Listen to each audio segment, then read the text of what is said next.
নমস্কার। আজ অনেক দিন পর আমার একটি ছোট্ট প্রচেষ্টা কবিগুরু রবীন্দ্রনাথ ঠাকুরের জন্মজয়ন্তী উপলক্ষে কবিগুরু রবীন্দ্রনাথ ঠাকুরের লেখা আবৃত্তি মনে পড়া। কণ্ঠে শতাব্দী পাল দত্ত।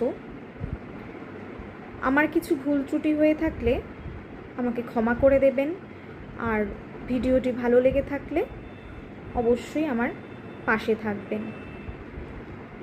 তো চলো শুরু করছি। মাকে আমার পড়ে না মনে, শুধু কখনো খেলতে গিয়ে হঠাৎ অকারণে একটা কি সুর গুনগুনিয়ে কানে আমার বাজে। মায়ের কথা মিলায় যেন আমার খেলার মাঝে। মা বুঝি গান গাইতো আমার দোলনা ঠেলে ঠেলে। মা গিয়েছে যেতে যেতে গানটি গেছে ফেলে। মাকে আমার পড়ে না মনে, শুধু যখন আশ্বিনীতে ভোরের শিউলি বনে শিশির ভেজা হাওয়া বেয়ে ফুলের গন্ধ আসে, তখন কেন মায়ের কথা আমার মনে ভাসে। কবে বুঝি আনতো মা সেই ফুলের সাজি বয়ে, পুজোর গন্ধ আসে যে তাই মায়ের গন্ধ হয়ে।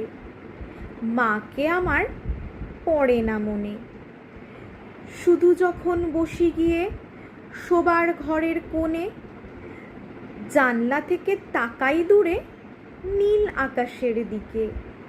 মনে হয় মা আমার পানে চাইছে অনিমিষে। কোলের পরে ধরে কবে দেখতো আমায় চেয়ে, সেই চাহনি রেখে গেছে সারা আকাশ ছেয়ে।